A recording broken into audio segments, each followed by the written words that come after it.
Un milliardaire force son fils à épouser une mendiante affreuse. Lors de la nuit de noces, un secret éclate comme une bombe. La vérité est stéréotypée et tout bascule. Vous ne croirez pas ce qui se cache derrière cette histoire. Si cette histoire vous a intéressé, n'oubliez pas de vous abonner à notre chaîne et dites-nous de quelle ville vous nous regardez. Nous continuons.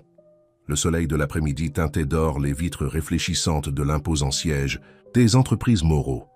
Au 50e étage, Théodore Moreau observait la ville de Paris à travers les fenêtres de son bureau présidentiel, les mains croisées dans le dos, le visage chargé d'inquiétude. À 65 ans, le milliardaire avait bâti l'un des plus grands empires commerciaux de France, mais une ombre pesante planait sur son héritage. Le téléphone sur son bureau sonna, interrompant ses pensées. « Votre fils vient d'arriver, monsieur Moreau », annonça sa secrétaire. « Faites-le entrer », répondit-il sèchement, sans détourner son regard du paysage urbain. La porte s'ouvrit et Raphaël Moreau, 28 ans, entra dans le bureau en ajustant sa cravate de travers. Même pendant les heures de travail, son apparence trahissait qu'il venait tout droit d'une nouvelle nuit de fête. Le parfum coûteux ne parvenait pas à masquer complètement l'odeur d'alcool.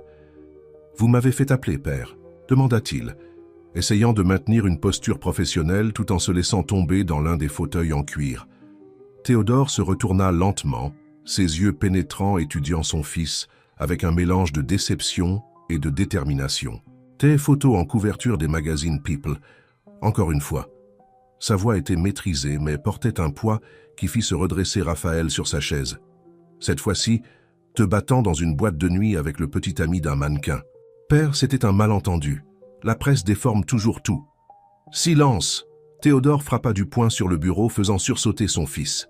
Cela fait 3 ans que tu es vice-président de l'entreprise. 3 ans gaspillés en fait. Scandales et relations vides.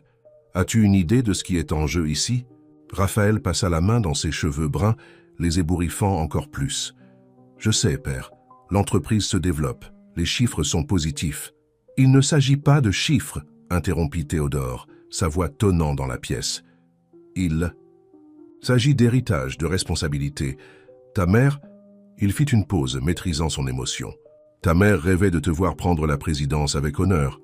Le silence pesa entre eux. Raphaël baissa les yeux. C'était la seule chose qui l'atteignait encore, le souvenir de sa mère. Assez de chance, Raphaël.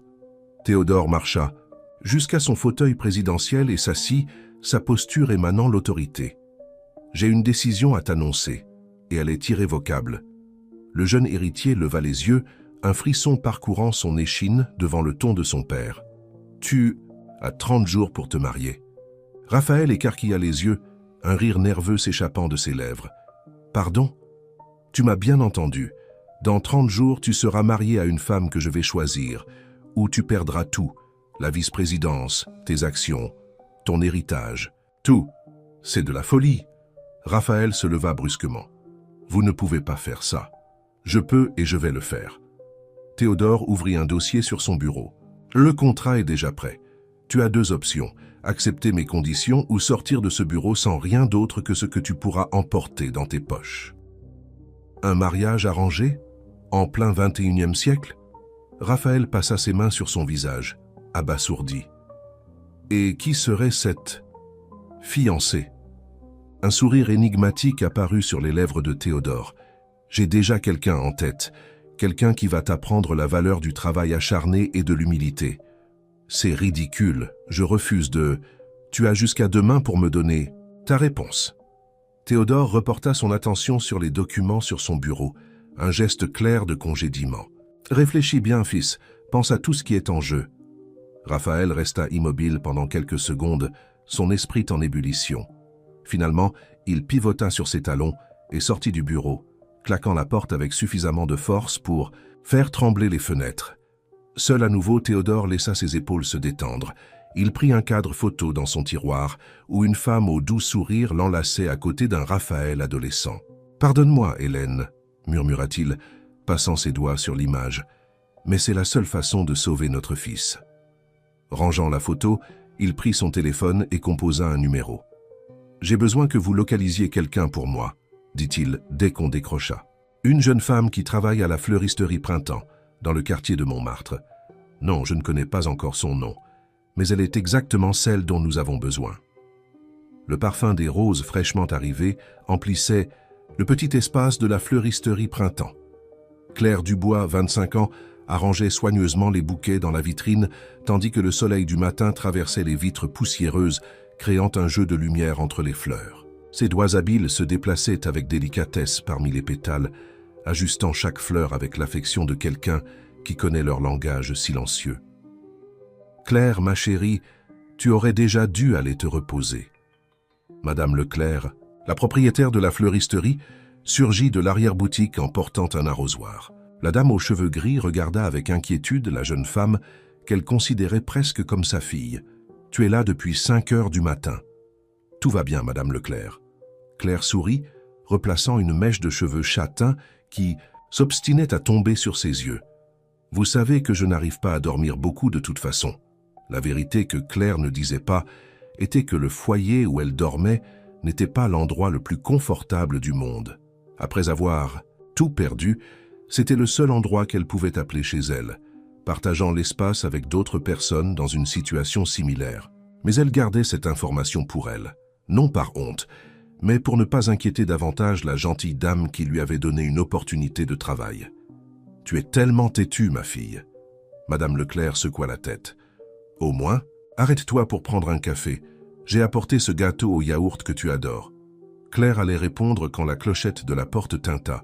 Une femme élégante entra dans la boutique, son tailleur impeccable et sa posture révélant qu'elle n'était pas une cliente habituelle du quartier. « Bonjour !» La femme salua, ses yeux étudiant l'environnement jusqu'à se fixer sur Claire. « Vous êtes Claire Dubois ?»« Oui, c'est moi. » Claire se redressa intriguée. « Je peux vous aider ? Je m'appelle Régine Vasseur, je suis l'assistante de Monsieur Théodore Moreau. » Elle tendit une carte de visite luxueuse. « Il aimerait vous rencontrer, aujourd'hui si possible. » Claire prit la carte avec hésitation, son cœur s'accélérant en reconnaissant le nom. Moreau était pratiquement synonyme de pouvoir à Paris. Que pourrait vouloir quelqu'un comme lui avec une simple fleuriste? « Il doit y avoir une erreur, » Claire répondit, rendant la carte. « Je ne connais pas Monsieur Moreau. » Régine sourit, un sourire professionnel qui n'atteignait pas ses yeux. « Il n'y a aucune erreur. Monsieur Moreau vous a observé travailler ici plusieurs fois. Il est particulièrement impressionné par votre dévouement et... » Elle fit une pause calculée. « Votre histoire. » Claire sentit un frisson lui parcourir l'échine. Comment pouvait-il connaître son histoire? Et si je ne veux pas y aller? Demanda-t-elle, croisant les bras dans une posture défensive. Ce serait dommage. Régine sortit une enveloppe de sa veste. Monsieur Moreau est disposé à faire un don généreux au foyer Saint-François. Mais cela dépend, bien sûr, de votre conversation avec lui. Claire sentit son sang se glacer. Le foyer Saint-François était l'endroit où elle vivait, et elle savait que l'établissement traversait des difficultés financières, risquant de fermer ses portes. Quel genre de conversation? Sa voix sortit plus basse qu'elle ne l'aurait voulu. Juste une proposition d'affaires. Régine consulta sa montre de luxe. Une voiture vous attendra à 14 heures. Habillez-vous de façon appropriée. Ses yeux parcoururent le tablier fleuri de Claire avec une expression critique. Avant que Claire ne puisse répondre, Régine s'était déjà retournée et était sortie de la boutique, le son de ses talons résonnant sur le pavé ancien de Montmartre. Mon Dieu du ciel! Madame Leclerc, qui avait assisté à tout en silence, s'approcha de Claire. « Que peut bien te vouloir Théodore Moreau, ma petite ?» Claire secoua la tête, ses pensées en ébullition. « Je ne sais pas, Madame Leclerc, mais quelque chose me dit que ce n'est pas seulement à propos de fleurs. » La dame prit les mains de Claire entre les siennes. « Tu n'es pas obligée d'y aller si tu ne veux pas. On peut trouver une solution, on trouve toujours. » Claire regarda l'enveloppe que Régine avait laissée sur le comptoir. À l'intérieur, il y avait probablement le salut du seul endroit qui l'avait accueillie quand elle en avait le plus besoin. Ses mains tremblaient légèrement quand elle prit l'enveloppe. « Je dois y aller, Madame Leclerc. Au moins pour savoir de quoi il s'agit. » La dame soupira, inquiète. « Alors allons t'arranger. J'ai encore cette robe bleue que ma fille a laissée ici, elle devrait aller. » Tandis qu'elle suivait Madame Leclerc vers l'arrière-boutique, Claire ne pouvait s'empêcher d'avoir le sentiment que sa vie était sur le point de changer drastiquement. Que pouvait bien lui vouloir l'un des hommes les plus puissants du pays? La réponse à cette question l'effrayait plus que sa situation actuelle de vulnérabilité. Dans le miroir taché de la petite salle de bain de la fleuristerie, elle fixa son reflet. Ses yeux verts, héritage de sa mère, brillait d'un mélange de peur et de détermination. Peu importait ce que Théodore Moreau voulait, elle ne le laisserait pas l'intimider. Elle avait déjà tout perdu une fois et survécu. Que pourrait-il lui prendre de plus? La robe bleue de Madame Leclerc allait parfaitement à Claire, comme si elle avait été faite pour elle. Debout devant l'imposant édifice des entreprises Moreau, elle respira profondément, essayant de contrôler la nervosité qui faisait battre son cœur à toute allure. Le chauffeur qui l'avait récupérée à la fleuristerie restait silencieux à ses côtés, attendant qu'elle trouve le courage d'entrer. « Par ici, mademoiselle Dubois. » Régine apparut dans le hall, ses talons résonnant sur le sol de marbre. Claire la suivit jusqu'à l'ascenseur exécutif, se sentant déplacée parmi les employés élégamment vêtus qui l'observaient avec curiosité. L'ascenseur monta silencieusement jusqu'au 50e étage. Les portes s'ouvrirent sur un couloir décoré d'œuvres d'art qui coûtait probablement plus que ce que Claire gagnerait en plusieurs vies. Régine la conduisit jusqu'à une double porte en bois noble. « Monsieur Moreau, mademoiselle Dubois est ici », annonça Régine après avoir frappé légèrement. « Faites-la entrer », répondit la voix grave de l'autre côté. Claire entra dans le bureau présidentiel, impressionnée par la vue panoramique de Paris. Théodore Moreau se tenait debout près de la fenêtre, exactement comme il l'avait fait la veille lors de sa conversation avec son fils. Il se retourna pour lui faire face, ses yeux expérimentés l'étudiant avec intérêt. « Asseyez-vous, je vous prie », il indiqua l'un des fauteuils. « Voulez-vous boire quelque chose ?»« Non, merci », répondit Claire, maintenant une posture droite, malgré sa nervosité. « Monsieur Moreau, pourquoi suis-je ici ?» Un léger sourire apparut sur les lèvres de l'homme d'affaires. « Droit au but. J'aime ça. » Il s'assit dans son fauteuil présidentiel. « Je vous observe depuis quelques semaines, mademoiselle Dubois. Votre dévouement au travail, votre résilience face à l'adversité, ce sont des qualités admirables. Vous m'avez enquêté, ce n'était pas une question. Naturellement. Je sais pour le foyer, je sais comment vous aidez les autres résidents à trouver du travail, je sais pour vos cours du soir en gestion à la faculté communautaire. » Il fit une pause. « Je sais aussi pour votre père. » Claire eut l'impression que tout l'air avait été aspiré de la pièce. « Que voulez-vous ? J'ai une proposition pour vous. » Théodore se pencha en avant. « Une proposition qui peut changer votre vie et la vie de nombreuses personnes que vous voulez aider. » « Quel genre de proposition ? » ?»« Mariage. » Claire cligna des yeux plusieurs fois, certaine d'avoir mal compris. « Pardon ? Je veux que vous épousiez mon fils, Raphaël Moreau. » Un rire nerveux s'échappa des lèvres de Claire. « C'est une sorte de plaisanterie ? Je n'ai jamais été plus sérieux. » Théodore se leva, marchant vers un meuble latéral où il se servit un verre d'eau. « Mon fils a besoin d'une épouse qui lui enseigne la valeur du travail acharné, de l'humilité. Quelqu'un qui ne s'intéresse pas seulement à sa fortune, puisqu'elle construira la sienne, sa propre fortune. En échange du mariage, vous recevrez 5 millions d'euros. » Il prononça le montant comme s'il parlait de la météo. « De plus, je garantirai un don substantiel au foyer Saint-François et une bourse d'études intégrales dans n'importe quelle université de votre choix. » Claire se leva, ses jambes tremblant. « Vous m'achetez ? Je vous offre une opportunité. Pour vous, pour les gens qui vivent au foyer, pour mon fils. Et si je refuse ?» Théodore haussa les épaules. « Alors je trouverai quelqu'un d'autre, mais le foyer continuera d'avoir ses problèmes financiers et vous continuerez à dormir. Dans un lit superposé partagé, rêvant d'une éducation que vous ne pouvez pas vous offrir. » Claire sentit son sang bouillir. « Vous n'avez pas le droit. »« J'ai tous les droits, » l'interrompit-il doucement. « J'ai le pouvoir de changer des vies, mademoiselle Dubois. La question est, avez-vous le courage de me laisser changer la vôtre ?» Claire marcha jusqu'à la fenêtre, observant la ville en contrebas. Elle pensa à Madame Martin, la dame de 70 ans qui partageait sa chambre au foyer, rêvant d'avoir à nouveau un toit à elle. Elle pensa à Jean, le garçon de 19 ans qui avait besoin d'une opération que la sécurité sociale mettrait des années à autoriser. « Votre fils, » commença-t-elle, toujours de dos. « Il est au courant ? » « Il le sera ce soir. » Et avant que vous ne demandiez, « Oui, il va accepter. L'alternative est de tout perdre. » Claire se retourna pour faire face à Théodore. « Vous faites chanter votre propre fils ? Je le sauve de lui-même. » Théodore se rassit. « Alors quelle est votre réponse ?» Claire ferma les yeux un instant. Quand elle les rouvrit, il y avait une nouvelle détermination dans son regard. « Vous avez dit que vous m'avez observé. Alors vous devez savoir que je ne suis pas le genre de personne qui se laisse manipuler facilement. Précisément pour cela que je vous ai choisi. Si j'accepte, ce sera à ma façon. Je veux tout documenter. Le don au foyer, la bourse d'études, tout. Et je veux pouvoir utiliser l'argent comme je le déciderai. Théodore sourit, satisfait.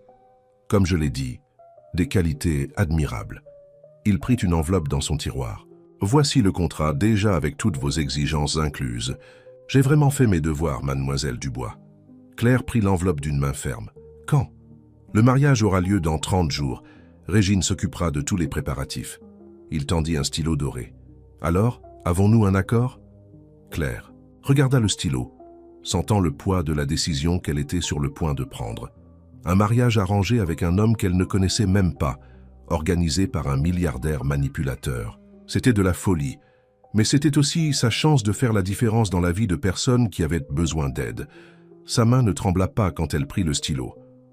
Raphaël était dans son appartement en attique quand il reçut le message de son père le convoquant pour un dîner dans son manoir à Neuilly-sur-Seine. Après la discussion de la veille, il avait passé la nuit éveillé, pesant ses options. L'idée d'un mariage arrangé était absurde, mais la perspective de tout perdre était encore pire. « Tu plaisantes, j'espère » s'exclama-t-il, renversant son verre de vin sur la nappe en lin blanc de la table à manger. Une fleuriste? Une résidente de foyer? Théodore resta impassible face à l'explosion de son fils. Son nom est Claire Dubois, et elle sera ta femme dans 30 jours. C'est ridicule, qu'est-ce que les gens vont dire? Un Moreau se mariant avec une femme travailleuse et honnête, compléta Théodore, son ton tranchant. Quelqu'un qui a forgé son caractère à travers les difficultés, au lieu de gaspiller sa vie en fête? Raphaël passa ses mains sur son visage, exaspéré. Père, soyez raisonnable. Il doit y avoir une autre solution. La solution est donnée. Claire a déjà signé le contrat cet après-midi. Théodore but une gorgée de son vin. D'ailleurs, elle arrivera dans quelques minutes pour te rencontrer officiellement. Quoi? Raphaël se leva brusquement. Elle vient ici, maintenant? Comme pour répondre à sa question, Régine entra dans la salle à manger. Monsieur Moreau, mademoiselle Dubois est arrivée. Raphaël sentit son cœur s'accélérer lorsque Claire entra dans la pièce. Elle portait toujours la simple robe bleue, mais il y avait quelque chose dans sa posture qui attirait l'attention. Ses yeux verts le regardèrent avec un mélange de défi et de résignation. « Monsieur Raphaël Moreau », elle le salua formellement. Raphaël l'observa, surpris. Il s'attendait à rencontrer quelqu'un d'ébloui par la situation, peut-être même flatteur, mais la jeune femme devant lui dégageait une dignité qui le déconcerta. « Mademoiselle Dubois », répondit-il sèchement, se rasseyant. « S'il vous plaît, Claire, joignez-vous à nous. » Théodore indiqua une chaise. Régine demandait qu'on serve le dîner. Un silence pesant s'installa pendant que les plats étaient servis. Claire gardait les yeux baissés, concentrée sur sa posture à table, clairement consciente des bons couverts à utiliser, surprenant Raphaël. Alors, il brisa le silence avec ironie. « Comment est-ce de travailler avec des fleurs ?»« Gratifiant, répondit-elle simplement. « Comment est-ce de ne travailler avec rien ?» Raphaël s'étouffa avec son vin, tandis que Théodore dissimulait un sourire derrière sa serviette. « Pardon, continua Claire, son ton poli contrastant avec ses paroles. Je ne voulais pas être impoli. J'ai juste pensé que nous étions honnêtes, l'un envers l'autre. Puisque nous sommes honnêtes, Raphaël se pencha en avant, pourquoi avez-vous accepté cela? L'argent est-il si tentant? Raphaël, avertit Théodore. Non, monsieur Moreau, ça va. Claire posa délicatement ses couverts. Oui, l'argent fait partie de la raison, mais pas pour les raisons que vous imaginez. Chaque centime que je recevrai sera investi dans des personnes qui ont besoin d'aide, quelque chose que vous ne comprenez probablement pas, puisque vous n'avez jamais eu à vous soucier de rien dans la vie. Raphaël sentit son visage brûler. « Vous ne me connaissez pas. »« Ni vous, moi, répliqua-t-elle. Mais dans 30 jours, nous serons mari et femme, alors je suggère que nous commencions à changer cela. » Théodore observait l'interaction avec intérêt. Claire s'avérait être exactement ce qu'il espérait, quelqu'un capable d'affronter son fils d'égal à égal. « Et vous vous attendez à ce que je croie qu'il n'y a pas d'arrière-pensée » continua Raphaël. « Que tout est pour le plus grand bien ?» Claire soupira, posant sa serviette sur la table. « Ce que j'attends, monsieur Moreau, c'est de survivre à cet arrangement avec ma dignité intacte. Vous ne le croyez peut-être pas, mais il existe des gens dans le monde qui se soucient de quelque chose d'autre qu'eux-mêmes. Comme c'est noble de... Votre part, se moqua-t-il. Ça suffit, intervint Théodore. Raphaël, tu as déjà fait ton choix en venant ici aujourd'hui. Le mariage aura lieu, et je te suggère de commencer à te comporter comme l'adulte que tu devrais être. Claire se leva doucement. Si vous me le permettez, je pense que nous avons eu suffisamment d'émotions pour une soirée. Monsieur Moreau, Raphaël, elle fit un petit signe de tête. Bonne nuit. Avant que quiconque ne puisse répondre, elle quitta la salle avec la même dignité qu'à son entrée. Raphaël l'observa partir, une sensation étrange dans la poitrine. Il y avait quelque chose chez elle qui l'intriguait, même s'il ne voulait pas l'admettre. « Elle est parfaite, n'est-ce pas ?» commenta Théodore, une lueur de satisfaction dans les yeux. « Elle est irritante, » répondit Raphaël, mais sans la conviction d'avant. « Elle est exactement ce dont tu as besoin. » Théodore se leva. « Et si tu es la moitié de l'homme que ta mère croyait que tu serais, tu t'en rendras compte avant qu'il ne soit trop tard. » Laissé seul dans la salle à manger, Raphaël se servit plus de vin, son esprit rejouant chaque moment de la rencontre. La façon dont elle l'avait affronté, sans peur ni soumission, était différente de tout ce à quoi il était habitué. Dans son monde de flatteurs et d'intéressés, Claire Dubois était une énigme troublante, et il n'avait que 30 jours pour la déchiffrer. Claire observait, abasourdie, tandis que Régine coordonnait une petite armée de personnes qui envahissaient sa vie. En seulement une semaine depuis l'accord, sa routine avait été complètement bouleversée. La simplicité du foyer et de la fleuristerie semblait de plus en plus lointaine, alors qu'elle était traînée d'un rendez-vous à l'autre. Aujourd'hui, nous avons l'essayage de la robe à 10 heures, déjeuner avec l'attaché de presse à midi, et cet après-midi, cours d'étiquette. Régine consultait son agenda électronique. Ah, et n'oubliez pas que demain commencent vos cours de français soutenus. Régine, interrompit Claire, massant ses tempes, est-ce vraiment nécessaire? Ce n'est qu'un mariage. L'assistante la regarda comme si elle avait dit un blasphème. Juste un mariage. Claire, vous allez devenir une Moreau. Chacun de vos mouvements sera observé, chaque mot analysé. La presse est déjà en effervescence. Avec l'annonce des fiançailles, Claire prit l'un des magazines éparpillés sur la table. Son visage faisait la une aux côtés de Raphaël, une photo prise lors de la conférence de presse 2 jours auparavant. « La mystérieuse fiancée des Moreau », disait le titre. Et en parlant de presse, continua Régine, nous devons résoudre cette question du foyer. Ça ne fait pas bonne impression pour la famille. Je ne déménagerai pas avant le mariage, coupa Claire, son ton ferme. C'était une partie de l'accord. Régine soupira. D'accord, mais au moins acceptez l'appartement que M. Moreau a offert pour vos affaires. Quelles affaires, Régine? Tout ce que j'ai tient dans un sac à dos. À ce moment-là, la porte du bureau où elle se trouvait s'ouvrit et Raphaël entra, semblant aussi mal à l'aise que Claire avec toute cette situation. « Désolé pour le retard, murmura-t-il, desserrant sa cravate. J'avais une réunion. Une réunion? Régine haussa un sourcil. Au club de Paris à 9 heures du matin. Raphaël rougit légèrement, tandis que Claire levait les yeux au ciel. Certaines habitudes étaient difficiles à changer. Bien, Régine consulta à nouveau son agenda, puisque vous êtes tous les deux, là nous pouvons discuter de la fête de fiançailles.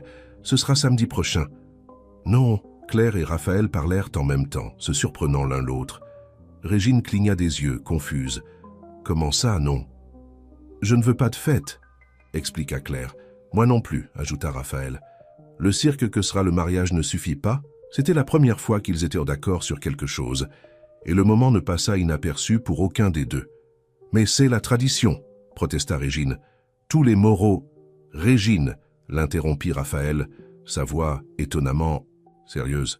Je pense que nous avons déjà suffisamment de traditions à gérer pour le moment. Claire l'observa avec curiosité. C'était la première fois qu'elle le voyait manifester une quelconque résistance aux conventions sociales qu'il chérissait tant. Très bien, céda Régine, visiblement contrariée. Mais vous devez au moins apparaître ensemble à quelques événements avant le mariage.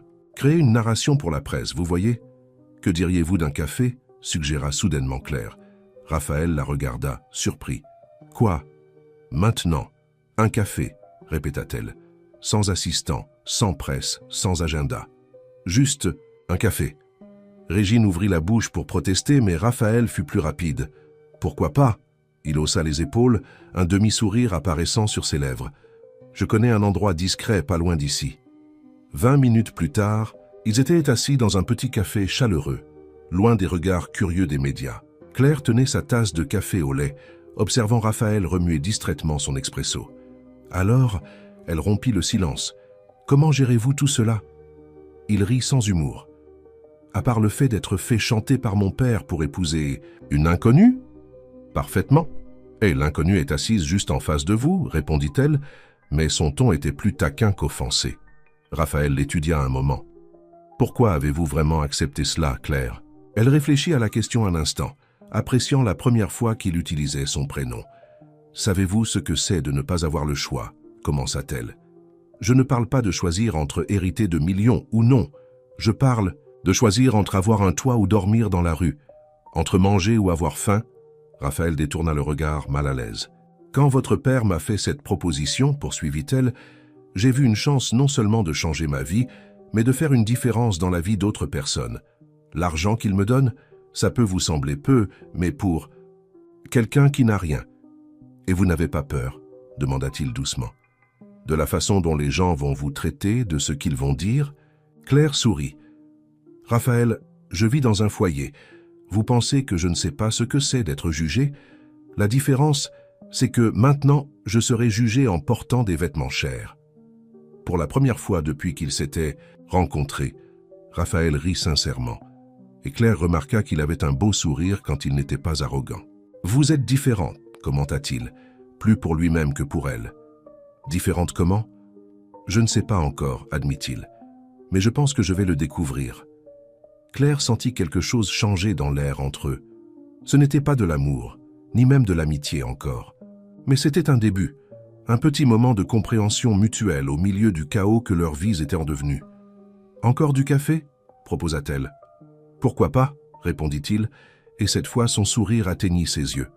Tandis que Régine devenait probablement folle en essayant de les localiser, Claire et Raphaël restèrent au café, découvrant que peut-être, juste peut-être, ce mariage arrangé n'était pas la sentence qu'ils imaginaient tous les deux. Parfois, les meilleures histoires commencent dans les endroits les plus improbables, et une tasse de café peut être le premier chapitre. La petite chambre du foyer Saint-François était silencieuse, tandis que Claire rangeait ses quelques affaires. En 2 semaines, sa vie s'était transformée en une succession d'événements surréalistes, mais cet endroit restait son refuge. Assise sur son lit, elle ouvrit la vieille boîte à chaussures où elle gardait ses souvenirs les plus précieux. « Je n'arrive toujours pas à croire que tu vas partir, » dit Madame Martin, sa compagne de chambre, l'observant du lit d'à côté. « Mariée à un Moreau, on dirait un feuilleton. » Claire sourit tristement, ses doigts touchant une vieille photo. On y voyait un homme à l'expression douce enlaçant une fillette aux tresses, tous deux souriant devant une petite quincaillerie. « Quincaillerie Dubois & Fil » disait l'enseigne. « Mon père disait toujours que je serais son associé, » murmura Claire, plus pour elle-même que pour Madame Martin. Il avait tant de rêves. Ses réflexions furent interrompues par des coups à la porte. C'était Jeanne, l'une des coordinatrices du foyer. « Claire, il y a un homme qui demande à te voir. Il dit que c'est important. » Dans le salon commun du foyer, Claire trouva un monsieur aux cheveux grisonnants qui lui sembla immédiatement familier. « Mademoiselle Dubois. » Il se leva, tendant la main. « Je m'appelle Albert Mercier. J'ai connu votre père. » Claire sentit son cœur manquer un battement. « Vous avez travaillé avec lui ?»« Pas exactement. » Albert semblait nerveux. « En fait, j'étais consultant financier pour la société immobilière Prosper quand tout est arrivé. » La société immobilière Prosper. Claire sentit ses mains trembler en entendant ce nom. L'entreprise qui avait détruit l'affaire de son père. « Pourquoi êtes-vous ici, monsieur Mercier ?»« Parce que j'ai vu votre nom dans les journaux aux côtés de Théodore Moreau et je devais vous prévenir. » Il baissa la voix. « Il y a des choses que vous devez savoir sur ce qui est vraiment arrivé à la boutique de votre père. »« De quoi parlez-vous » Albert regarda autour de lui nerveux. « Pas ici, mais tenez. » Il lui tendit une enveloppe brune. « Ce sont des documents de l'époque, des registres qui prouvent que la faillite de votre père n'était pas naturelle. » Claire prit l'enveloppe d'une main tremblante. « Que voulez-vous dire par là ?»« La société immobilière Prosper n'était qu'une façade, mademoiselle Dubois. Le véritable propriétaire, celui qui a vraiment orchestré tout cela, c'était... » Le téléphone portable de Claire sonna, interrompant la conversation. C'était Régine. « Claire, où êtes-vous? Nous avons l'essayage final de la robe dans 30 minutes. »« J'arrive tout de suite, » répondit-elle automatiquement, ses yeux fixés sur Albert. « Je dois y aller, » dit-il, se levant. « Mais lisez les documents. Et Claire, faites attention. Certaines personnes feront tout pour garder leur secret enterré. » Avant qu'elle ne puisse répondre, Albert était parti, la laissant avec plus de questions que de réponses. Dans la voiture en direction de l'atelier, Claire n'arrivait pas à arrêter de penser à la conversation. Son père avait tout perdu du jour au lendemain. La petite boutique qu'il avait construite avec tant d'amour avait simplement disparu au milieu de dettes inexplicables et de documents confus. Il ne s'était jamais remis de ce coup. « Claire? Claire ?» La voix de Régine la ramena au présent. Elles étaient déjà arrivées à l'atelier, dans la cabine d'essayage, pendant que la couturière ajustait les derniers détails de la robe de mariée. Claire eut une surprise. Raphaël était là, contrevenant à toutes les traditions. « Que faites-vous ici ?» demanda-t-elle véritablement surprise. « Je ne sais pas trop, » admit-il, semblant un peu perdu. « Je pense que je voulais voir comment vous alliez. » Depuis le café de la semaine précédente, quelque chose avait changé entre eux. Ce n'était pas de l'amour, mais il y avait une curiosité mutuelle, un désir de se comprendre l'un l'autre. « Vous semblez préoccupé, » observa-t-il. Claire hésita. L'enveloppe d'Albert pesait dans son sac comme du plomb. « Raphaël, » commença-t-elle, incertaine. « Que savez-vous de la société immobilière Prosper ?» Il fronça les sourcils. « Celle qui a fait faillite il y a quelques années ? Pas grand-chose. Pourquoi ? » « Rien, » éluda-t-elle. « Simple curiosité. » Mais tandis qu'elle se regardait dans le miroir, vêtue de sa robe de mariée, Claire savait que sa vie était sur le point de se compliquer encore davantage. L'enveloppe dans son sac renfermait des secrets qui pourraient tout changer. Et dans 2 semaines, elle épouserait le fils de l'homme qui... Non, elle ne devait pas tirer de conclusions hâtives. « Vous êtes magnifique, » commenta Raphaël, sa voix plus douce que d'habitude.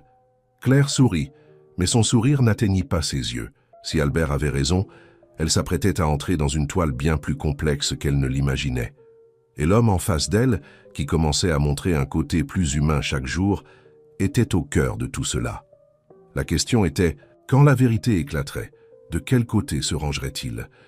La nuit était déjà bien avancée lorsque Claire trouva enfin le courage d'ouvrir l'enveloppe d'Albert. Assise sur son lit au foyer, elle étala les documents devant elle, son cœur battant la chamade, tandis qu'elle examinait chaque page. « Ce n'est pas possible », murmura-t-elle pour elle-même, les yeux écarquillés devant les révélations. Les documents révélaient un réseau complexe d'entreprises fantômes, toutes liées à la société immobilière Prosper. Il y avait des traces de transferts suspects, de contrats manipulés et, le plus choquant, des mémos internes portant l'entête des entreprises Moreau. Son téléphone vibra, un message de Raphaël. Toujours éveillé, ces derniers jours, ils avaient pris l'habitude d'échanger des messages nocturnes.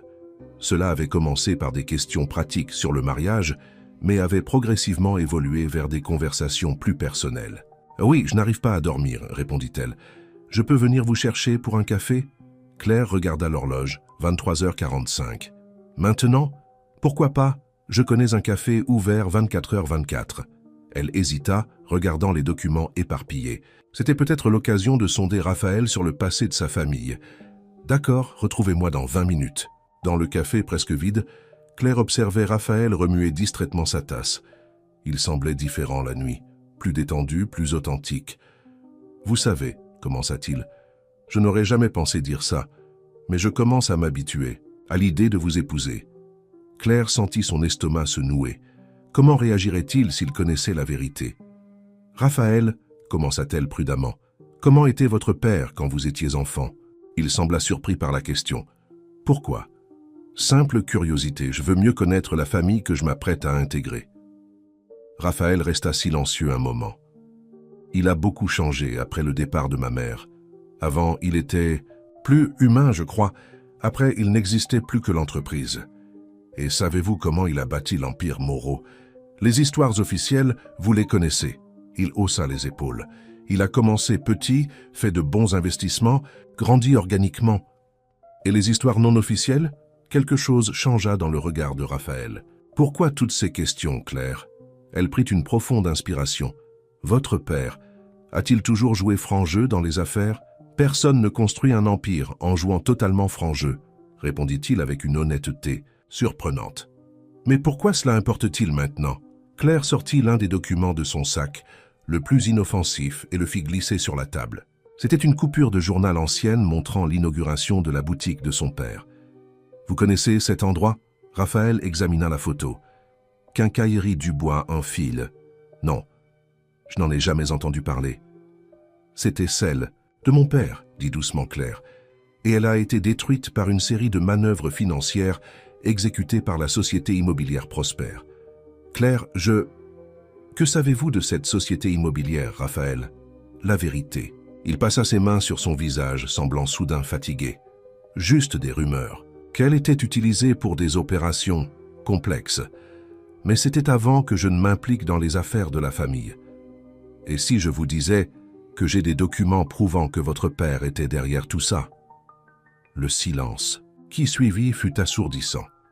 Raphaël la regardait avec un mélange de choc et de quelque chose d'autre. De la peur. « C'est pour ça que vous m'épousez ?» Sa voix n'était qu'un murmure.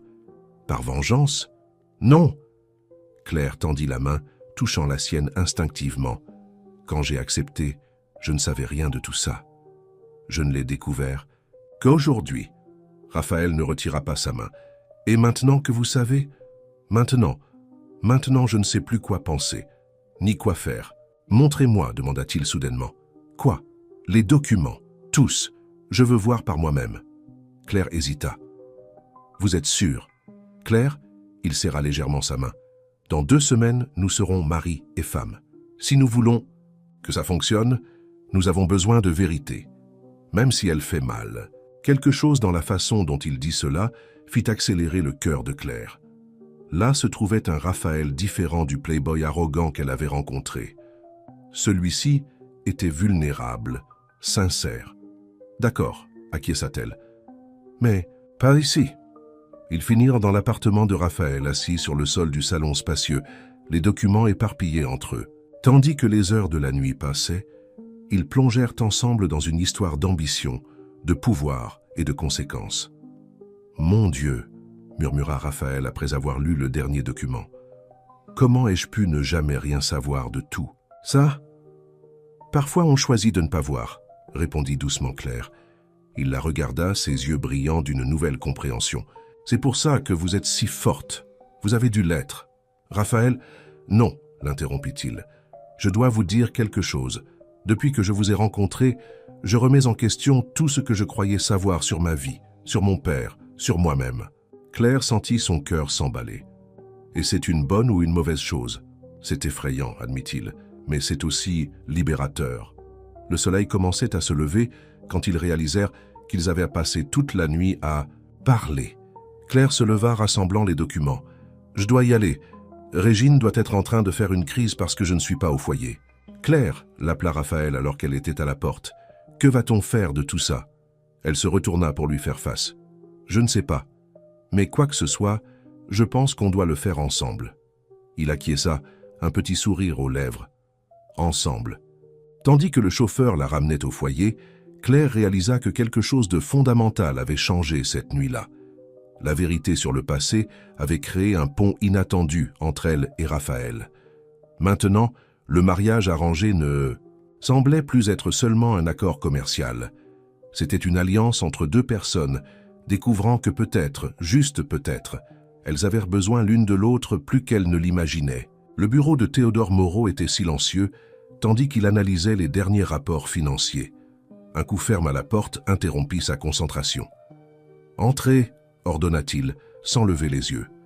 Raphaël entra dans le bureau, son air sérieux contrastant avec son attitude habituellement désinvolte. « Père, nous devons parler. » Quelque chose dans le ton de la voix de son fils fit lever les yeux à Théodore. « À quel sujet ?»« À propos de la société immobilière Prosper. » Le bref éclair de surprise dans les yeux du patriarche fut rapidement remplacé par son masque habituel de contrôle. Une entreprise qui a fait faillite il y a des années. Qu'en est-il ? Pourquoi ne m'avez-vous jamais parlé de l'implication de notre famille avec elle ? Théodore se renversa dans son fauteuil étudiant son fils avec un intérêt renouvelé. « Je vois que tu as fait tes devoirs. Claire y est-elle pour quelque chose? Répondez à la question, père. » Un sourire froid apparut sur les lèvres de l'homme d'affaires. « C'est ça. Tu ne t'es jamais intéressé aux affaires de la famille au-delà de ce qui était nécessaire pour maintenir ton train de vie. Pourquoi ce soudain intérêt pour le passé? » « Peut-être parce que ce passé a détruit la vie de personnes innocentes, » répondit Raphaël, sa voix tremblant légèrement. « Comme le père de Claire. »« Ah !» soupira Théodore, comme s'il comprenait enfin quelque chose. « Alors c'est ça, elle a trouvé les documents. »« Vous le saviez ?» s'exclama Raphaël. « Tout ce temps, vous saviez qui elle était. »« Bien sûr, que je le savais. » Théodore se leva, marchant vers la fenêtre. « Pourquoi crois-tu que je l'ai choisie ?» Raphaël eut l'impression que le sol se dérobait sous ses pieds. « Quoi? Fils, penses-tu vraiment que je choisirais une fiancée au hasard pour toi? Claire Dubois est exactement celle dont nous avions besoin. Une jeune femme au caractère, fort déterminée et avec une motivation personnelle. » « Une motivation personnelle? Vous avez détruit la vie de sa famille. J'ai créé des opportunités, » corrigea Théodore. Son père était faible. Il n'a pas su saisir les chances que j'ai offertes avant que je ne prenne des mesures plus décisive. Vous me dites que vous avez ruiné sa vie exprès, juste pour ensuite l'utiliser dans ce plan tordu? Je te dis que j'ai reconnu une opportunité de résoudre 2 problèmes, te donner l'épouse dont tu as besoin et lui offrir une chance de reconstruire sa vie. Raphaël rit sans humour. Vous êtes incroyable. Comment pouvez-vous être si pragmatique? Compléta Théodore. Quelqu'un dans cette famille doit l'être. Tu crois que des empires se construisent avec des sentimentalismes? Et qu'est-ce qui vous fait penser que Claire va accepter cela maintenant qu'elle connaît la vérité? Le sourire de Théodore s'élargit. Parce qu'elle est intelligente. Elle sait qu'au sein de la famille Moreau, elle aura plus de pouvoir pour faire des changements qu'en tant que simple fleuriste. À ce moment-là, comme invoqué par la conversation, Régine entra précipitamment dans le bureau. « Monsieur Moreau, nous avons un problème. Claire est à la fleuristerie. » Et Théodore arqua un sourcil. « La fleuristerie qui sera démolie demain pour le nouveau projet de l'entreprise. » Raphaël sentit son sang se glacer. « Quoi? Oh ça !» Théodore fit un geste dédaigneux. « Oui, ce terrain sera utilisé pour le nouveau complexe commercial. La fleuristerie a reçu la notification il y a des mois. » La fleuristerie où elle travaille? Où elle a trouvé refuge après que vous ayez détruit sa vie? Raphaël n'en croyait pas ses oreilles. « Père, vous ne pouvez pas. »« Je peux et je vais le faire. Ce ne sont que des affaires, fils.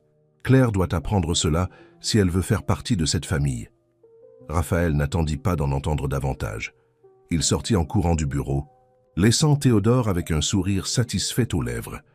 À la fleuristerie Printemps, Claire serrait Madame Leclerc dans ses bras, qui pleurait inconsolablement. « Il doit y avoir quelque chose que nous puissions faire, » disait Claire, feuilletant frénétiquement les documents d'expulsion. « Il n'y a rien à faire, ma chérie. » La dame essuya ses larmes. « Nous avons tout essayé. Avocats, recours. Ils sont trop puissants. »« Ils qui ?» demanda Claire, bien qu'elle soupçonnât déjà la réponse. « Les entreprises Moreau, » répondit Raphaël depuis la porte, faisant se retourner les 2 femmes. « Vous le saviez ?» demanda Claire, ses yeux verts brillants de fureur. « Non, » il s'approcha. « Je viens de l'apprendre. Claire, je... » « Non, elle. » Leva la main, l'empêchant de continuer. « D'abord mon père, maintenant Madame Leclerc. Votre père ne s'arrêtera pas avant d'avoir détruit tout ce qui compte pour moi. » « Ce n'est pas exactement ça. »« Ah non?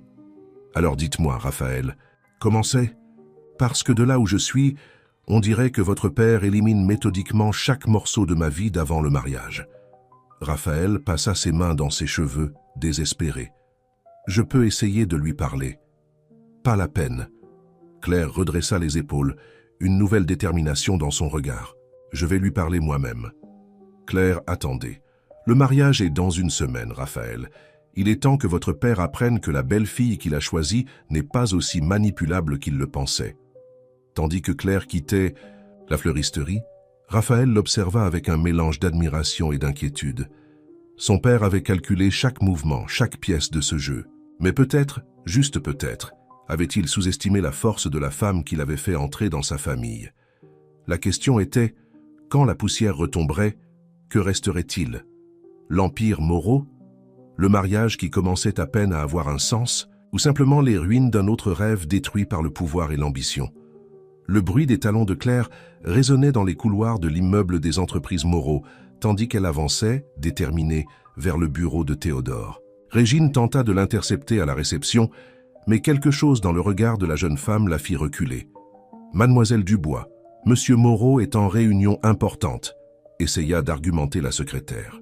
Parfait, répondit Claire, poussant les doubles portes sans hésiter. Théodore était effectivement en réunion avec 3 cadres lorsque Claire fit irruption dans le bureau. Son regard surpris se transforma rapidement en un sourire calculateur. « Messieurs, pouvons-nous poursuivre notre discussion plus tard ?» demanda-t-il poliment. Les cadres se retirèrent rapidement, jetant des regards curieux à Claire. « Quelle entrée dramatique !» commenta Théodore, s'adossant dans son fauteuil. « Je vois que vous avez déjà découvert pour la fleuristerie. »« Pourquoi ?» demanda Claire, sa voix maîtrisée malgré la colère qui bouillonnait en elle. « Ce n'était pas suffisant d'avoir détruit l'entreprise de mon père ?»« Ah, donc Raphaël vous a parlé de notre conversation. » Il fit un geste vers une chaise. « Asseyez-vous, Claire, parlons comme des adultes. »« Je préfère rester debout. »« Comme vous voulez. » Théodore se leva, se dirigeant vers son bar privé. « Un verre ? Arrêtez de jouer, Monsieur Moreau. Vous avez tout planifié, n'est-ce pas? Me choisir la fleuristerie. Tout fait partie de votre plan. » Plan est un mot fort. Il se servit un whisky. Je préfère parler de stratégie familiale. Famille? Claire rit sans humour. Vous avez détruit ma famille. J'ai offert des alternatives à votre père, rétorqua Théodore, son ton se durcissant. Il a choisi la voie difficile. Quelles alternatives? Se soumettre à vos combines, devenir une autre de vos sociétés écrans. Votre indignation.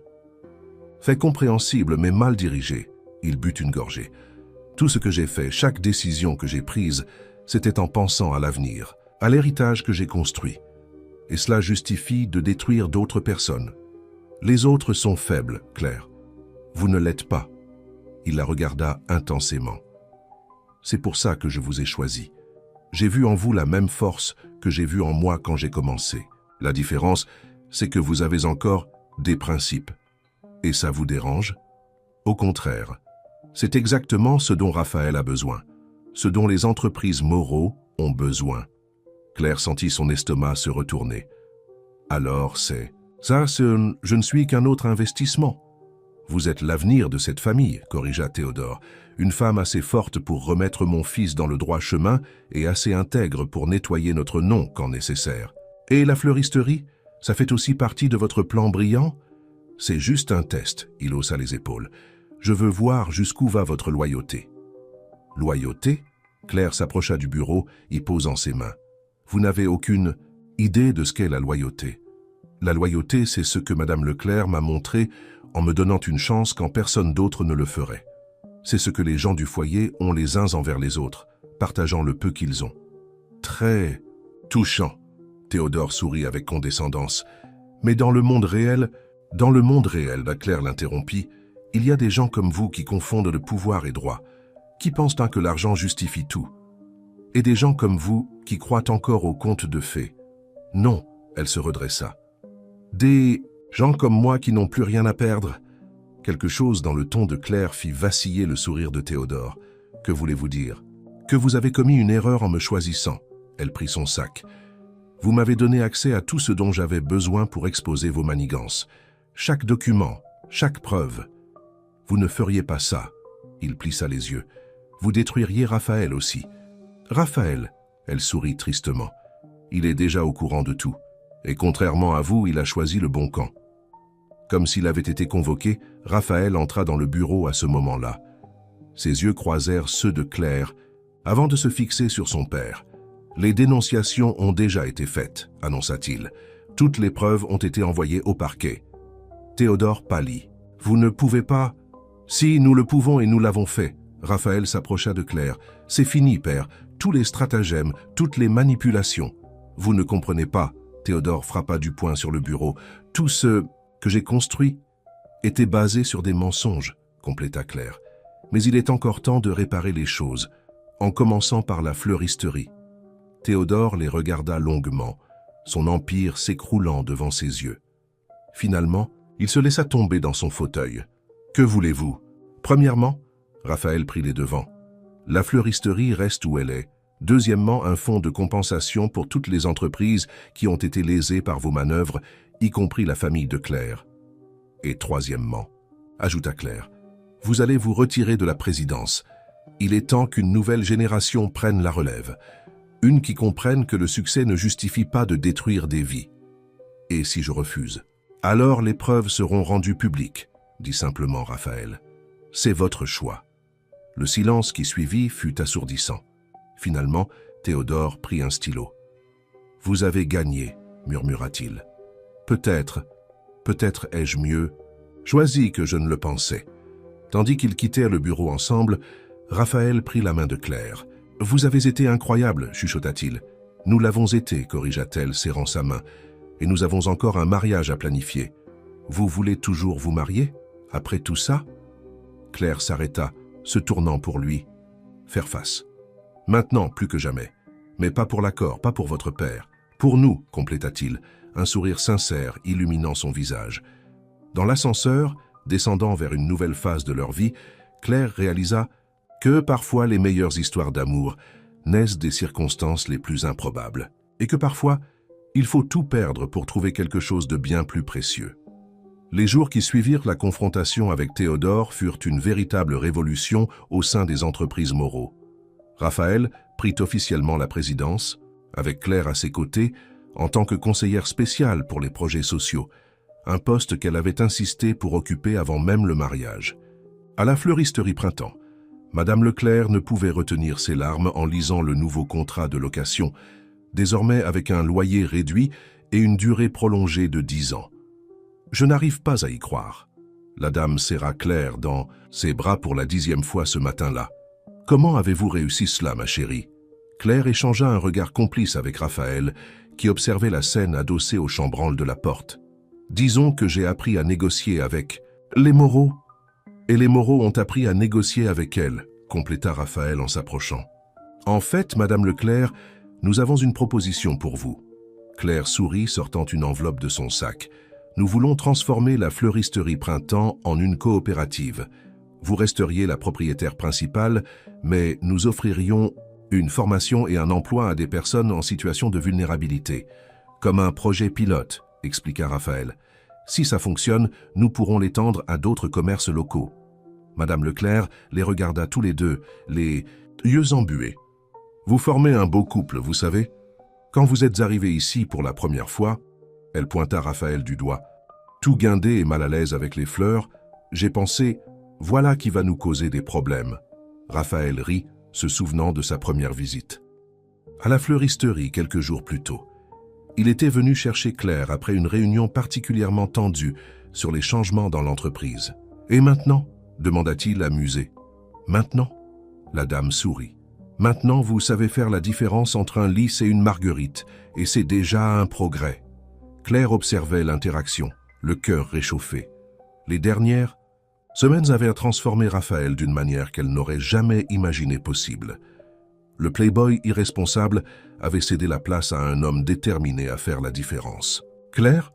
La voix de Régine interrompit ses pensées. L'assistante entra dans la fleuristerie portant son inséparable tablette. « Désolé d'interrompre, mais nous avons le dernier essayage de la robe dans 1 heure. »« Déjà ?» Claire soupira. « Le temps est passé si vite. »« 3 jours, rappela Régine. « Il ne reste que 3 jours avant le mariage. » Raphaël s'approcha de Claire, prenant sa main. « Il est encore temps de renoncer, vous savez. Après tout le travail que j'ai. »« Fourni pour organiser cette fête ?» protesta Régine, horrifiée. Claire rit, serrant la main de Raphaël. « Je crois qu'il est trop tard maintenant. Vous êtes coincé avec moi, Moreau. »« C'est l'idée, » sourit-il, se penchant pour embrasser son front. Ce geste d'affection si naturel et spontané fit réaliser à Claire à quel point les choses avaient changé. Ce qui avait commencé comme un accord commercial s'était transformé en quelque chose de beaucoup plus profond.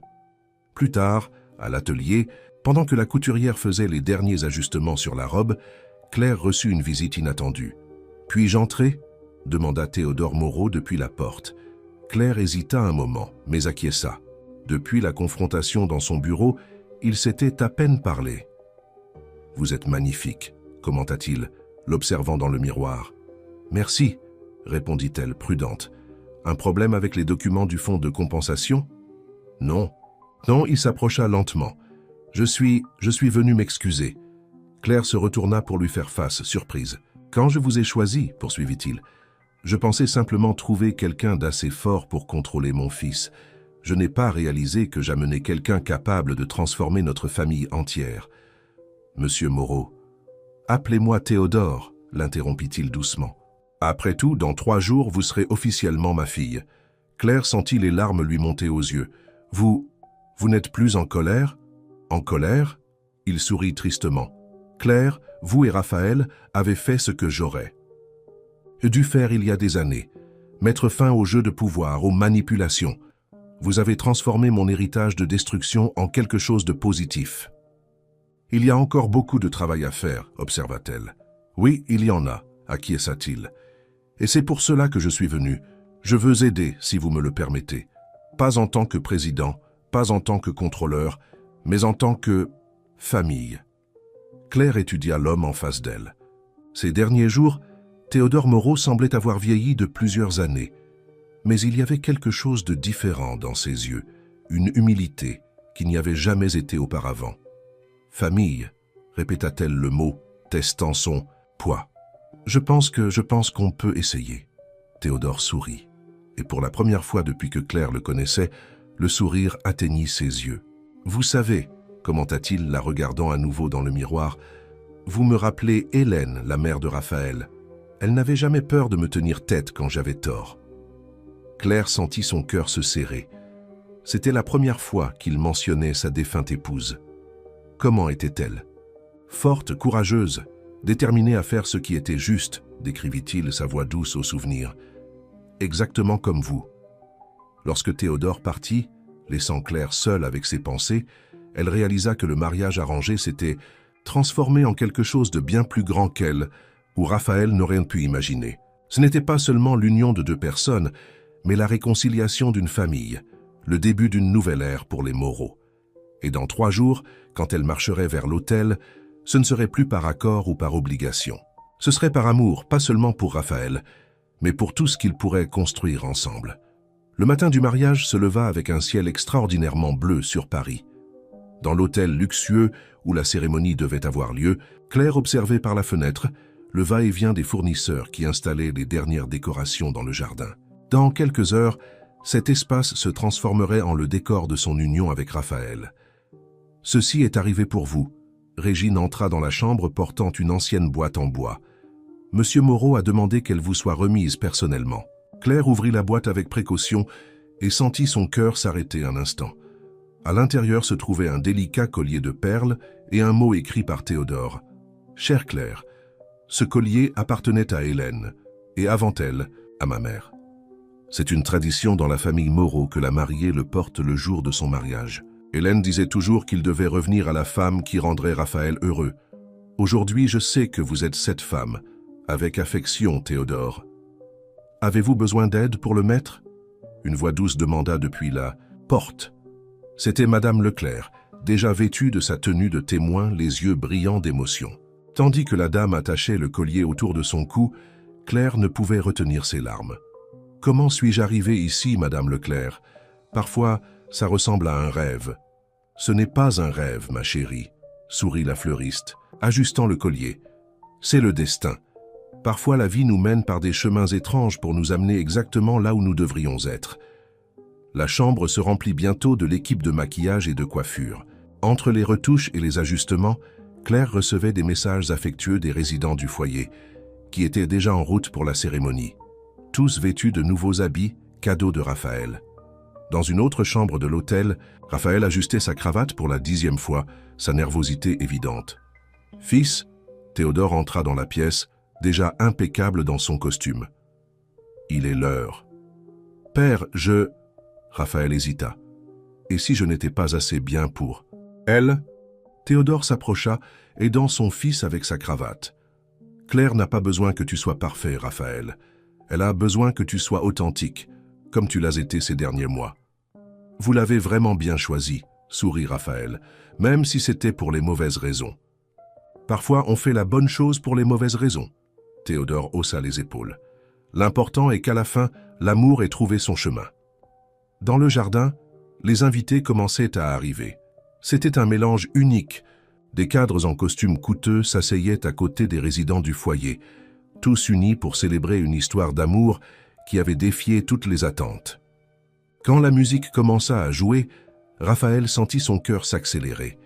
Au début de l'allée décorée de fleurs du printemps, Claire apparut, une vision de beauté et de grâce dans sa robe blanche, le collier de perles des Moreau brillant à son cou. Leurs regards se croisèrent et à ce moment-là, tout le reste sembla disparaître. Ils n'étaient plus le playboy réformé et la fleuriste déterminée. Ils étaient simplement Raphaël et Claire, deux cœurs qui s'étaient trouvés au milieu du chaos. Claire marchait lentement le long de l'allée, chaque pas la rapprochant de son avenir. Elle vit Madame Martin pleurer silencieusement, Jean sourire, fièrement Madame Leclerc essayant sans succès de retenir ses larmes. Elle vit Régine, habituellement si contrôlée, s'essuyer discrètement les yeux. Et elle vit Théodore, l'homme qui avait tout commencé avec un ultimatum, la regarder avec une fierté véritablement paternelle. Lorsqu'elle atteignit l'hôtel, Raphaël prit sa main, ses yeux brillants d'émotion. « Vous êtes magnifique », murmura-t-il. « Vous n'êtes pas mal non plus », sourit-elle, serrant sa main. Le célébrant commença la cérémonie, mais Claire entendait à peine les mots. Elle était perdue dans les yeux de Raphaël, repassant mentalement comment ils en étaient arrivés là. D'un accord commercial à un véritable amour, d'étranger à âme sœur. Maintenant les vœux des mariés, annonça le célébrant. Raphaël prit une profonde inspiration, ses yeux fixés sur ceux de Claire. Quand mon père m'a donné un ultimatum pour me marier, j'ai cru que c'était la fin du monde. Je ne savais pas que c'était juste le début d'une vie que je n'avais jamais su vouloir, aux côtés d'une femme qui m'a enseigné le vrai sens de la force, de la dignité et de l'amour. Claire, vous n'avez pas seulement changé ma vie, vous m'avez donné une raison d'être meilleur chaque jour. Et je promets de passer le reste de mes jours à essayer d'être digne de l'amour que vous me donnez. Claire lutta contre les larmes en commençant ses vœux. Raphaël, notre début était particulier. Tout le monde rit. Mais chaque moment depuis lors a été une merveilleuse découverte. Vous m'avez montré que parfois, nous devons tout perdre pour trouver ce qui compte. Vraiment. Que la famille n'est pas seulement le sang, mais un choix. Je promets de vous choisir tous les jours, de soutenir vos rêves et de construire à vos côtés une histoire encore plus belle que n'importe quel conte de fées. Lorsque les alliances furent échangées et que le célébrant les déclara mari et femme, le baiser qui scella leur union fut plus qu'un geste d'amour. C'était une promesse d'un avenir construit sur la vérité, le respect et la compréhension mutuelle. Au premier rang, Théodore Moreau observait la scène les larmes aux yeux, pensant à comment son plan de sauver son fils par un mariage arrangé s'était transformé en quelque chose de bien plus grand. Parfois, réfléchit-il, les meilleurs cadeaux de la vie viennent déguisés en problèmes à résoudre. La réception du mariage se déroulait dans les salons de l'hôtel, où la décoration mêlait élégance et touche personnelle qui reflétaient l'histoire unique du couple. De petits arrangements de la fleuristerie printemps ornaient chaque table, leurs fleurs racontant silencieusement l'histoire de là où tout avait commencé. « Votre attention, s'il vous plaît. » Théodore Moreau se leva, son verre levé pour un toast. Le salon entier fit silence. En tant que père du marié, j'ai le privilège de porter le premier toast aux jeunes mariés. Claire et Raphaël, assis à la table d'honneur, entrelacèrent leurs mains sous la nappe de lin. Quand j'ai planifié ce mariage, poursuivit Théodore, un sourire auto-ironique aux lèvres, je pensais être un stratège brillant. Je croyais sauver mon fils et protéger notre héritage. Mais la vie, il regarda directement Claire, a une façon intéressante de nous montrer notre propre ignorance. Un murmure de rire parcourut la salle. « Claire !» Il se tourna vers sa belle-fille. « Vous n'avez pas seulement transformé mon fils en l'homme qu'il aurait toujours dû être, vous avez transformé notre famille entière. Vous nous avez appris que la véritable force ne vient pas du pouvoir ou de l'argent, mais de la capacité à faire la différence dans la vie des autres. » Raphaël serra la main de Claire, voyant des larmes se former dans ses yeux. « Et Raphaël ?» Théodore regarda son fils. « Tu m'as enfin fait comprendre quelque chose que ta mère a toujours essayé de m'enseigner. Le véritable héritage n'est pas dans les empires que nous construisons, mais dans les vies que nous touchons.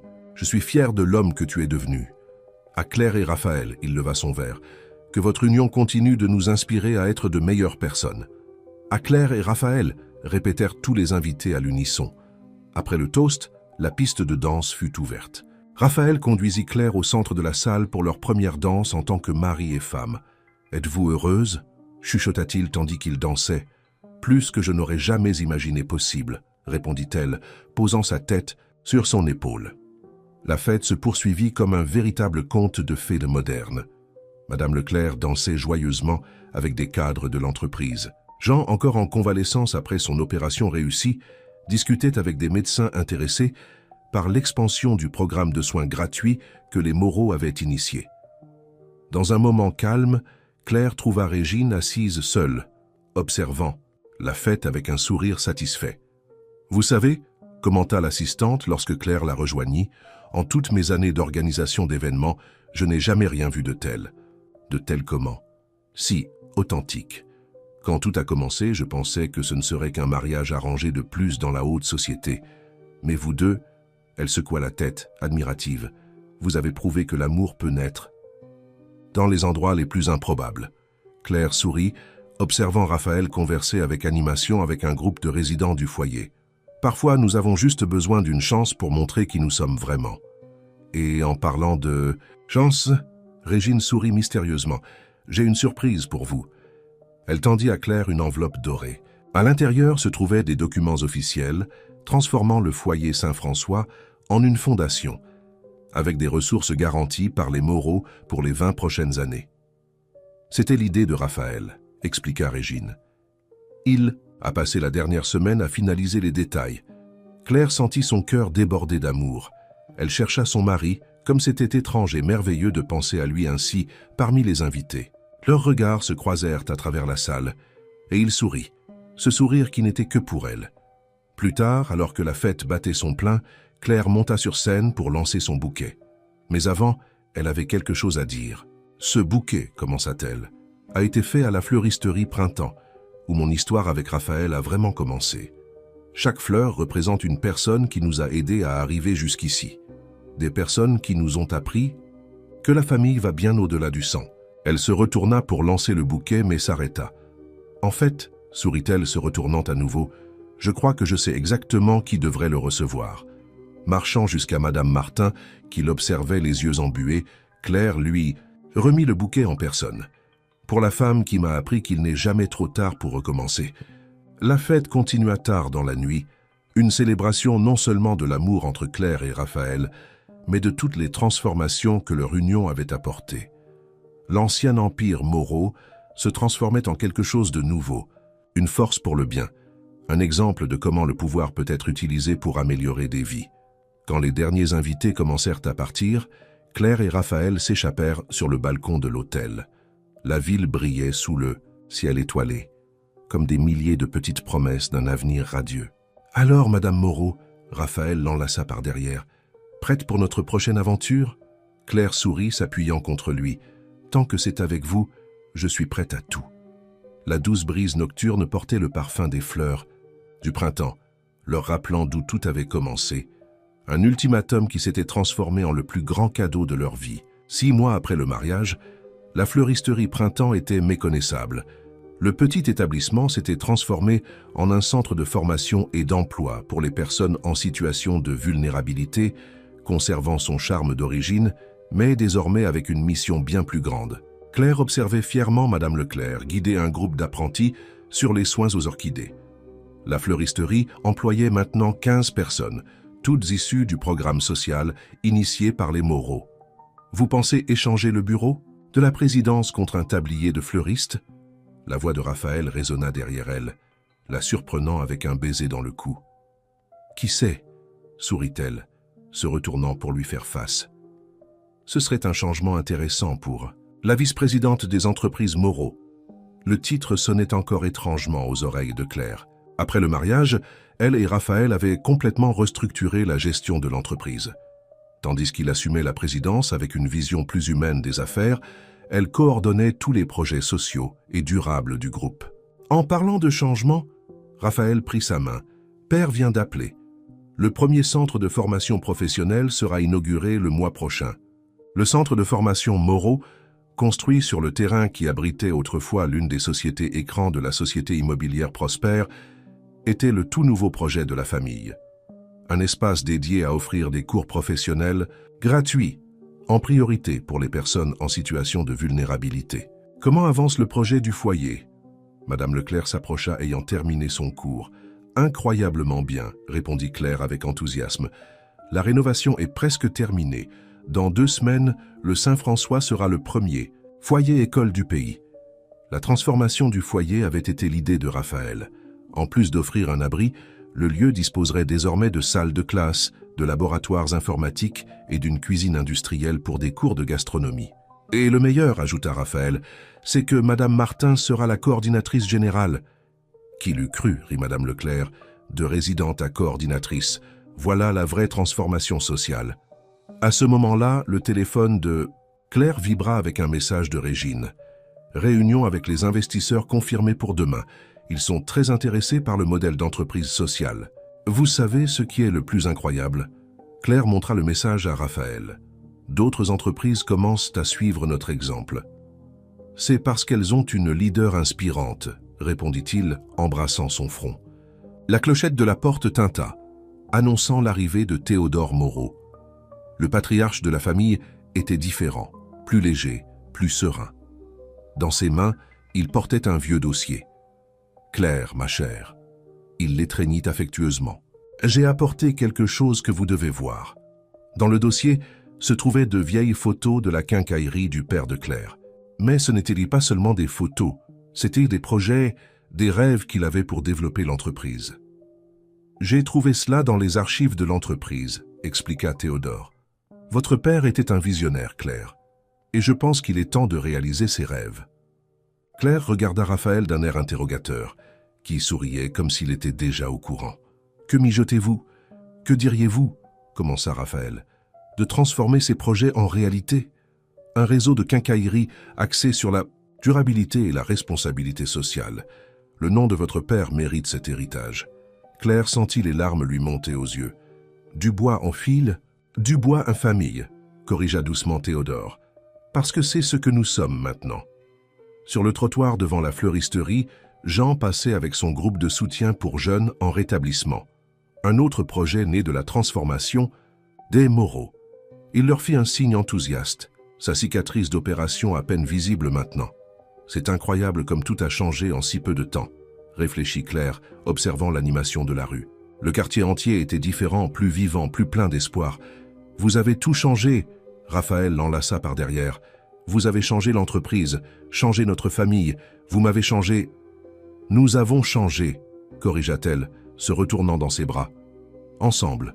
Et nous avons encore beaucoup à changer, » sourit-il, ce sourire qui faisait toujours accélérer son cœur.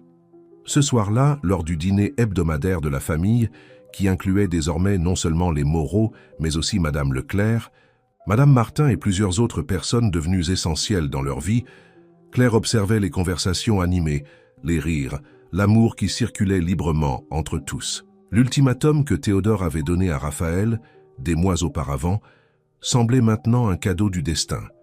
Ce qui avait commencé comme un accord commercial s'était transformé en une révolution d'amour, de but et de transformation sociale. « À quoi pensez-vous » chuchota Raphaël à son oreille. Claire sourit, entrelaçant ses doigts aux siens. « À comment parfois nous devons tout perdre pour trouver quelque chose de bien plus grand. » « Et à comment parfois » compléta-t-il. « Un ultimatum peut être le début du meilleur chapitre de nos vies. » L'avenir s'ouvrait devant eux comme un livre vierge, prêt à être rempli de plus d'histoires d'amour, de dépassement de soi et de transformation. Car au final, il ne s'agissait pas seulement de Claire et Raphaël ou des Moreau.